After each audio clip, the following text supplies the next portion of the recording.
د سپوږمۍ تر کلي.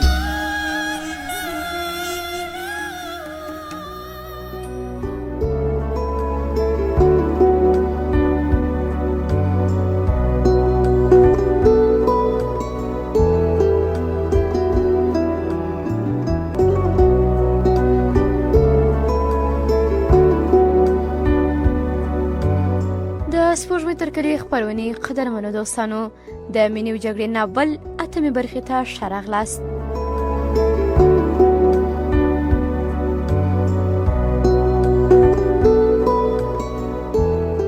د ملک د وړاندوینې په خلاف شکر له ونې لوړ چاغ سړی و. ږیره او بریتونه یې داسې پاک خرې ولول لکه چې وریښتان یې له بیخه ایستلي وي. ځای یې د غوږونو او غاړې وریښتانو نیولی و. د غاړې وریښتان به یې زیاتره د سپین کمیس تر غاړو راوتلي بل. ټیټه پلنه پوزه یې په غټ سپین مخ کې ورکوه، خو دواړه غټې شونډې یې داسې سرې وې لکه چې د شونډو رنګ یې پرې وهلی وي. ملک د همدې شیبې لپاره چې د شکور سره مخامخ نسي څو ځله له موټر څخه د غورځېدو هڅه کړې وه. له ځان سره یې وویل: خدایه چې نه دې وژلم لکه چې دا ځناور دې رالیده. سرتېر یوازې دومره وویل: صاحب دا هغه اشرار دی چې په کمین کې ونیولی دی. شکور تر شونډو لاندې وویل: توره مو کړې ده، یوازې یو نفر؟ معلومه ده چې زموږ ټول راپورونه په واقعیت بنا دي. سرتېری او بل افسر چې د مخه په دفتر کې ووتل. ملک د دروازې خوا څه لاس تړلی ولاړ و. شکور د لوی میز شاته د کاغذونو په لوستلو بوخت و. له ځایه راولاړ سو، په میز یې یو ځل بیا نظر تیر کړ، په یوه کاغذ ورټیټ سو، بیا یې ملک ته مخ ور واړوه. ښه، ته د هغه خوني اشرار هاشم د بانډ غړی یې؟ ملک له ځان سره وویل: وګوره عجیبه ده، غلبیل کوزې ته وایي چې ته دوه سوري لرې، ځان ته یې پام نه دی، خپل ځان ورته پاکه فیروزه ښکاري. شکور په دفتر کې یوې بلې خواته وګرځېد، ملک ته مخامخ ودرېد، ویې ویل: ښه، تاسو څو نفره وئ؟ یو خدای و، یو زه وم. شکور په سړه سینه وویل: ځان مه تېروه، ووایه چې نور ګروپ مو څه سو، وسلې او کچرې مو څه کړې؟ زه یوازې وم.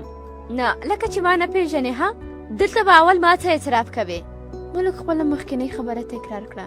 شکور په بم غږ وویل: زما له انسانیته سوء استفاده مه کوه، په شرافت دومره دې ووهم چې د مرګ په ارمان سې، پوه سوې که نه؟ ملک له ځان سره وویل: عجبه ده، دې ته انسانیت وایي. د شکور راوتلو سترګو ته یې وکتل، په عاجزۍ یې وویل: زه رښتیا وایم، ته کې تنها یوازې په. خو د شکور یو وار څوک یې په خوله کې خبره وروچه کړه: زه.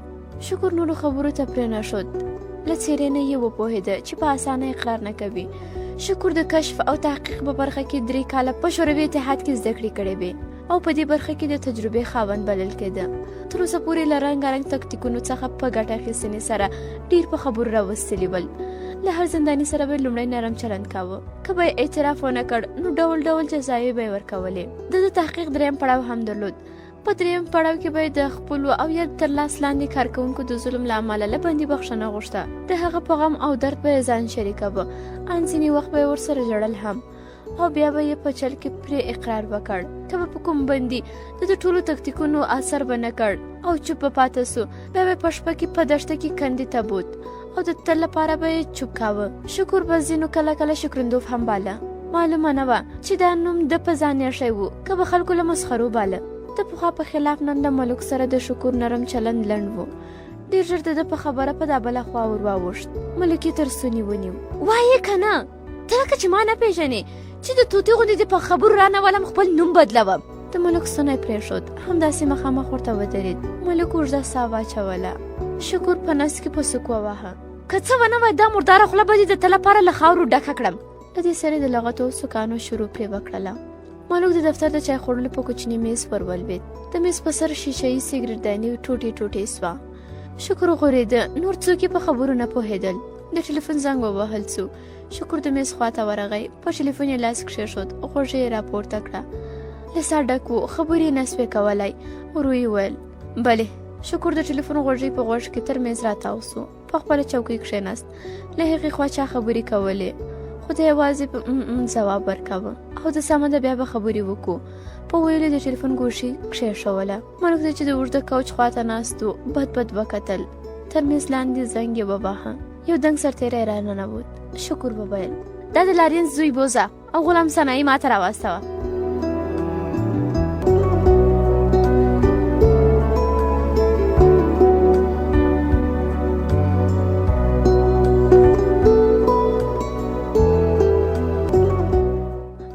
پیدا کولو لپاره د قومندان هاشم د کسانو هڅو کومه نتیجه ورنکړه. په لومړي سر کې فکر کېده چې هغه له سیمې تښتېدلی. قومندان هاشم هغه محمد د کلاب په برج کې بندي کړ. اوس نو د ملک د بندیتوب او سیمې ته د هغه له راتګ ټول خبر سول. خو څو شېبې وروسته قدوس د حکومت لخوا د ملک د نیولو کېدو خبر راوړ. خو هاشم قدوس پټ پوه کړ. نور ته ووایه چې ملک په خپله خوښه حکومت ته تسلیم سوی دی. دا خبره ډېره ژر په ټوله سیمه کې خپره سوه. سره له دې چې ملک په مړو کې حساب سوی و، خو تر ورونو یې لا تر اوسه د جلۍ مال او جایداد خپلولو هڅه نه وه کړې. خو حکومت د ملک د تسلیمېدو د خبرې په خپرېدو سره د ملک باغ قومندان د ځان کړ او نور جایداد یې تر ورونو په خپلو کې سره وویشه. د کوز کاریز ملک هم د مخه ګرو کړی و. د سمود په خبره د ملک پیغله نه بلکې ځمکه کونډه سوې وه. خو ماره له هغې شپې راهیسې سخته ناروغه سوه. مور به یې ویل چې د شپې په ډېره ډاره سوې ده او له هغې شپې راهیسې پیریان پرې کښېنستي دي. د خمارې رنګ ورځ په ورځ ژړېده. په ډېرو زیارتونو یې وګرځوله. دمونه او تعویضونه یې ورته راوړل. څو اونۍ یې پرله پسې روحاني بابا ته یوړه. د ډمانو د زیارت په سپرغۍ کې یې یوه شپه هم پې تېره کړه. خو حال یې تر پخوا بدتر سو. شاید قومندان هاشم د هغې له دې ناروغۍ څخه خبر سوی وي، ځکه خو له هغې سره د واده کولو خبره هېره کړې وه.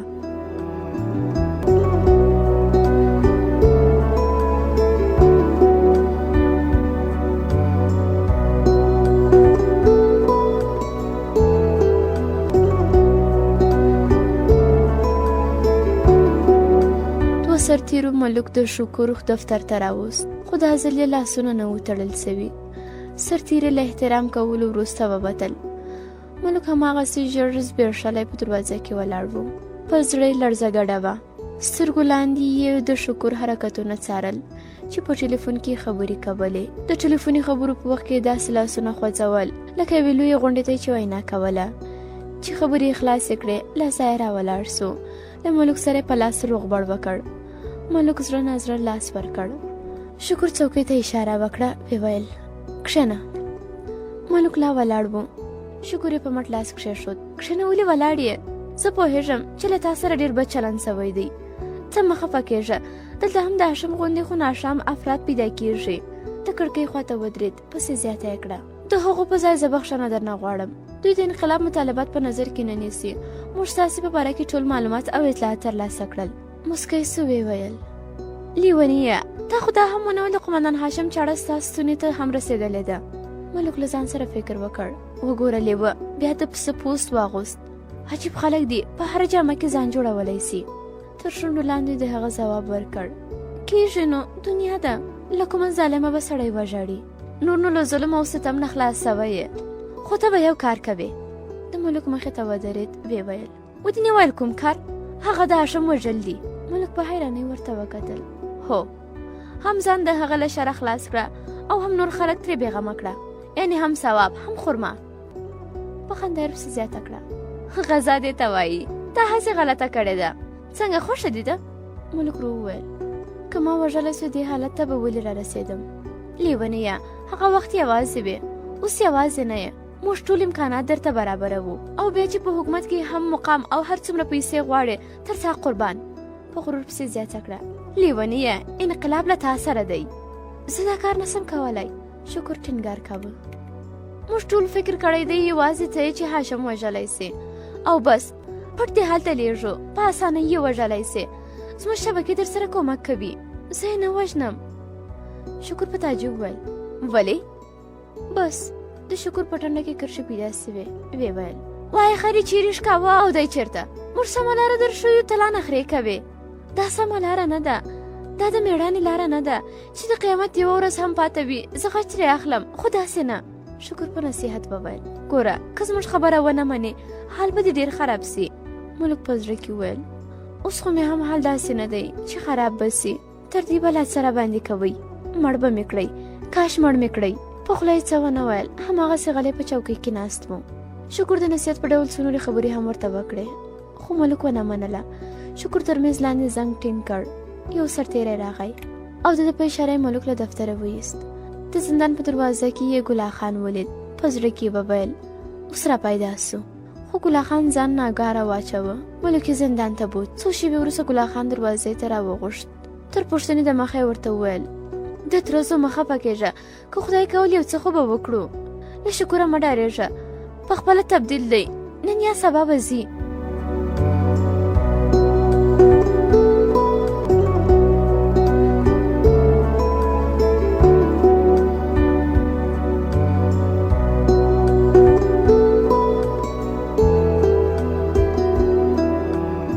د جمعې په ورځ ماپښین مهال یې ملک له زندانه راویست او د جیپ موټر په سورلي د پوځي قطعې ترڅنګ میدان ته چې دوی هوایي ډګر باله بوته.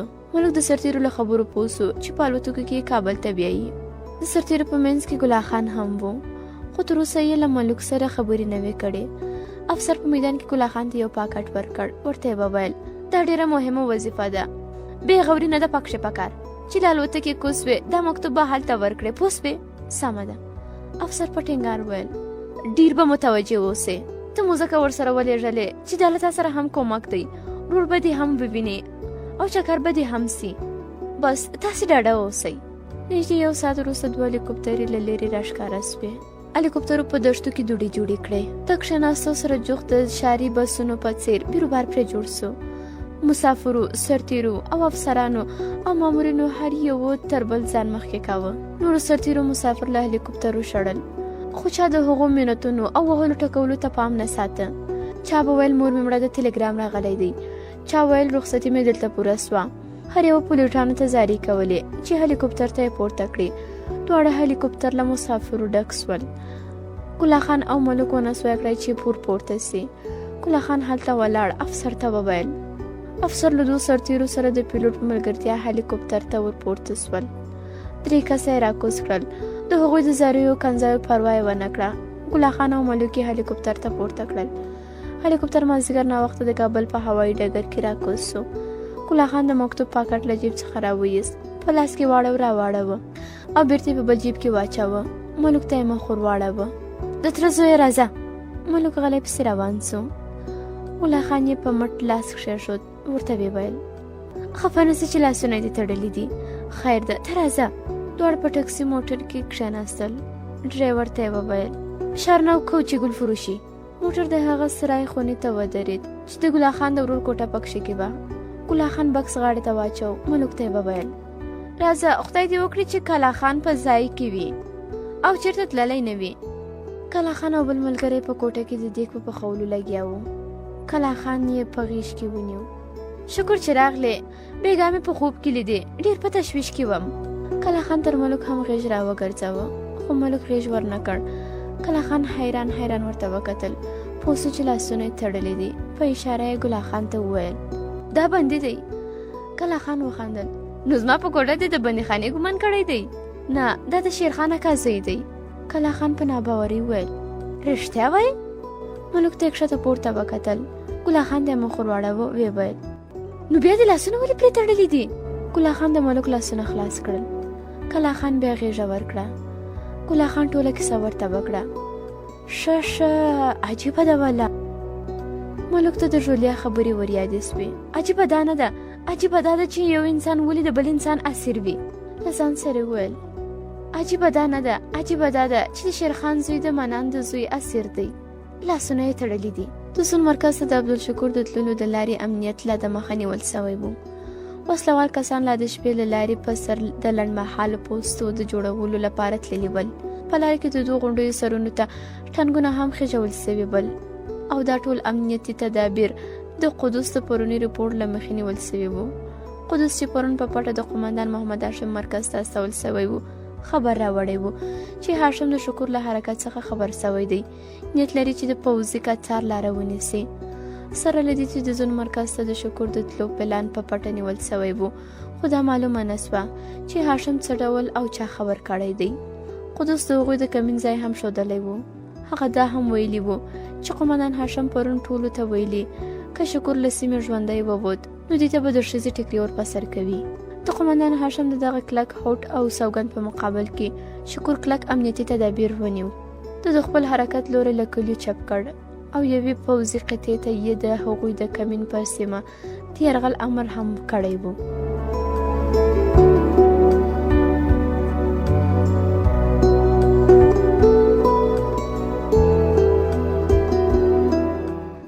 سهار تر لمانځه د مخه کتار وتړل سو. شکر له خپلو ساتونکو سره په بیبي شپېته ډوله زرې پوش کې چې د کتار په پای کې روان وو سپور سو. په دې کتار کې مخته 2 محاربوي ماشینونه ورپسې له سرتیرو ډک یو شپېته ډوله ګاز موټر، له هغه وروسته 2 جیپ موټرونه او ورپسې هم 4 زرې پوشونه شامل ول چې سهار وخت یې په بیړه حرکت وکړ.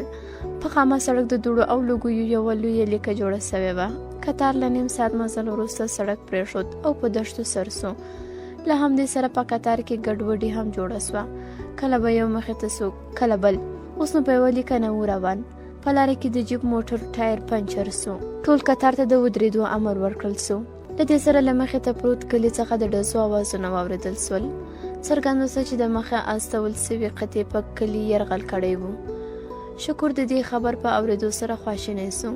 څو تنه وسلوال یې د جیپ موټر لپاره پرېښودل او پاتې کتار ته د مخې تلو امر ورکړ.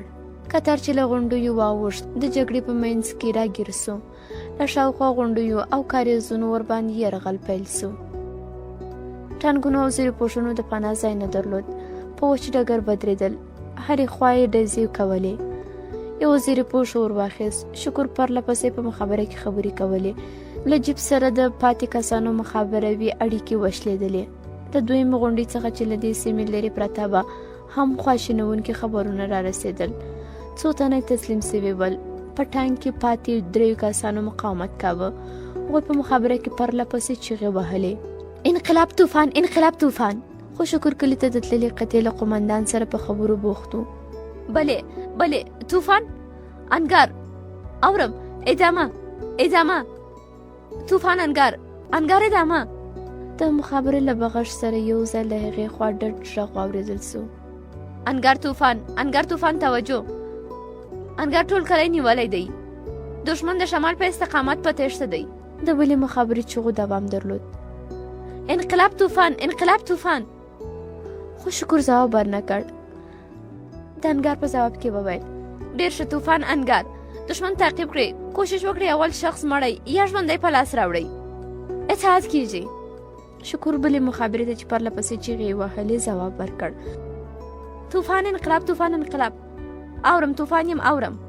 له هغې خوا د مخابرې له بغش سره یو ځای ستړی آواز واورېدل سو. انقلاب طوفان، دشمن موږ ته نږدې سوی دی. کومک. طوفان، انقلاب، مقاومت وکړئ، کومک در رسیږي. له هغې خوا آواز واورېدل سو، عاجل کومک، انقلاب له. آواز د مخابرې له بغش سره ګډ سو. شکر غږ پرې وکړ، طوفان، انقلاب. خو له هغې خوا آواز وانه اورېدل سو. قومندان په مخابره کې د کتار د مخې په ټانک غږ وکړ، انقلاب زمری. بلې اورم، زمری استقامت ختیځ. له دې سره کتار حرکت وکړ.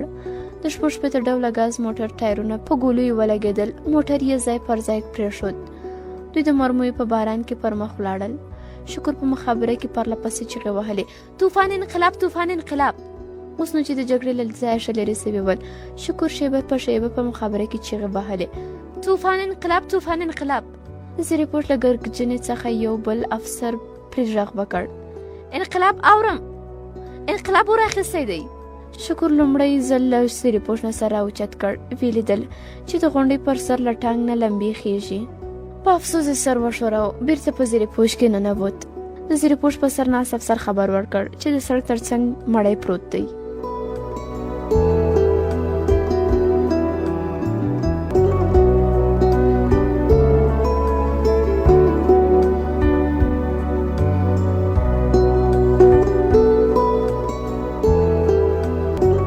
زیرې پوش ودرېد. 3 تنه ورکوز سول. مړی یې زیرې پوش ته پورته کړ. شکر وپوښتل، جسد د چا دی؟ توره نصیر. اوف، د دې بیچاره خو واده نږدې و. پرون یې له ما رخصت واخیست. شاید د غونډۍ شاوخوا به نور مړي هم پراته ول، خو کتار په پټو سترګو ترې تېر سو. دلته په دوی هم ډزې ونه سوې. د نږدې کلي له کورونو څخه چې د مخه پکښې د دواړو خواو جګړه وه، لوګي پورته کېدل. شکر له وروستي حال نه ځان خبر کړ. طوفان انګار، موقعیت دې چیرته دی؟ اطمینان. د مخابرې په غږ پورته سو. بلې انګار طوفان، انقلاب ځپلي کلي په شمال 6 کیلومتره کې امنیت تامین دی. انګار، د مخابرې وروستي نتایج څه دي؟ اطمینان. کلی په کامله توګه له ضد انقلاب تصفیه دی. د اشرارو تلفات 12 تنه ووژل شول او 2 تنه اسیر دي. زموږ د قطعه تنه شهیدان دي او 11 تنه ټپیان دي. د 3 تنو حالت خراب دی او 1 تن د کوما په حالت کې دی. په کلی اور بل دی. نیم ساعت وروسته د دوی کتار له لېږدول سوي قطعې سره یو ځای سو. بې له ځنډۍ حرکت وکړ. ملک د کلا خان په خبرو او وعدو باور نسوای کولی، خو بیا هم د شپې د دوی له کوټې د تېښتې هڅه ونه کړه. یو ځل بیا د کلا خان په بېګانیو خبرو وراوګرځېد چې خپل ورور ته یې وویل: تاسې له دنیا خبره نه یاست، هسې خوشي چټي خلک غولوئ. وسه معلومه نه ده ډېرو قطعاتو ته د تسلیم امر ورکړل سوی دی. دی سبا د خپلې خور کره ورسوه. ملک د کلا خان خبرې د شکر له وروستیو خبرو سره پرتله کړې. له ځانه سره یې وویل: کلا خان د شکر غوندې نه دی، دی داسې نه کوي، رښتیا یې زړه راباندې خوږېږي. کلا خان بېګا دا هم ویلي و چې د ملک د خور خاوند ګلماجان په جګړه کې وژل سوی دی. په کوټه کې یو څړه ناست وه. ملک له ځایه راپورته سو او داسې وکړ. د سرای لوی دروازه تړلې وه. بیرته کوټې ته راغی. کلا خان او ګل خان هم راپاڅېدلي ول. له چای څښلو وروسته کلا خان او ملک په خوشحال مینه کې د ملک د خور د کور په نیت روان سول. ملک 14 کاله وروسته د خپلې خور لیدو ته ورته. هغه وخت دی لا ډېر کوچنی و. د خپلې خور څېره یې ترې هېره سوې وه. لیدو ته یې هم ډېر خوشحاله نه و. د ګناه احساس یې ورسره ملګری و. ځان ورته د خپلې خور د خاوند قاتل ښکارېده. تېره شپه یې چې د ګل مرجان د مرګ خبر واورېده، په خپل ذهن کې د مړو او اسیرانو په منځ کې د هغه په لټه و. اوس یې د هغه د کور په لور روان و. په پوځي دیشي کې جګ ښکلی ځوان ور په یاد سو چې د دوی ګروپ په وهلو ټکولو تر مرکز رسولی و.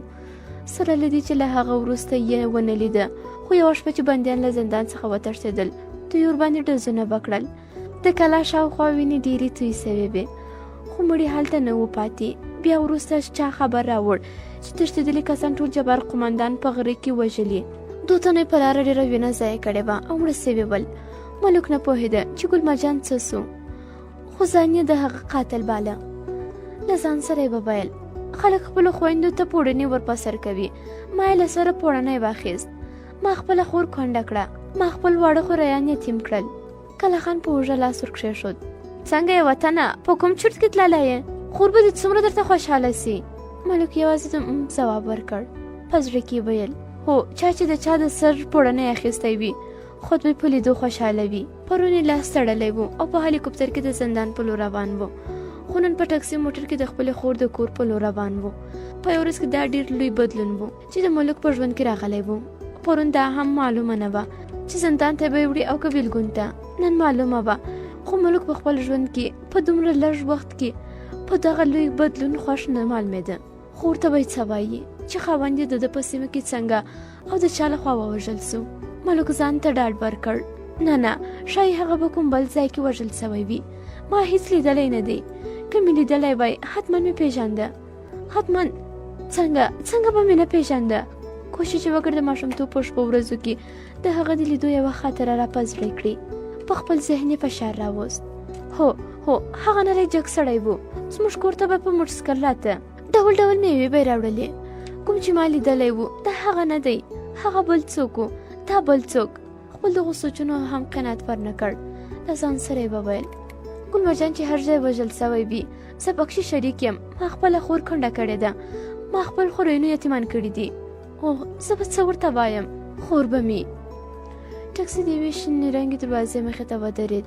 ګلا خان د ټکسي چلوونکي ته پیسې ورکولې. ملک ته یې وویل: دا ستا د خور کور دی. یو ماشوم ته چې د کور مخې ته یې په خاورو کې لوبې کولې ګوته ونیوله. دا د ملګري ګل مرجان روستی زوی دی. ملک په ماشوم ورټیټ سو، ښکل یې کړ، خو مخ یې بلې خواته واړوه. د دروازې له لومړي زنګ سره یو ماشوم راووت. ګلا خان زیری پرې وکړ: ماما دې راغلی دی، ورسه په مور دې زیری وکړه. او په خپله د کور مخې ته له یوې ونې سره ودرېد. د ملک او خور روغبړ یې ښه ډېر وخت ونیو. دوی دواړو سره ژړل. په کوټه کې د ملک نظر تر هغه ړومبی په کونج کې د کوچني میز په سر د بریتور ځوان پر عکس ولګېده. دا هغه کس و چې د دوی ګروپ د جمعه ګل د کلا تر څنګ نیولی و. دا هغه دی چې د اوبو څښلو ته چا پرې نه ښود. دا هغه دی چې اکبر غوښتل ځای پر ځای یې ووژني، او چې له ما څخه یې ډوډۍ وغوښتله، ما ور نه کړه او منت مې هم پرې وکړ. کاشکې هغه وخت مې پوښتلی وای، ښایي پېژندلی مې وای، وروسته مې مرسته کړې وای، راخلاص کړی مې وای. اوس به مې خور تور ټیکری نه و په سر، اوس به مې خوریینو راته داسې سپېره مخونه نه وای ناست. او خدایا.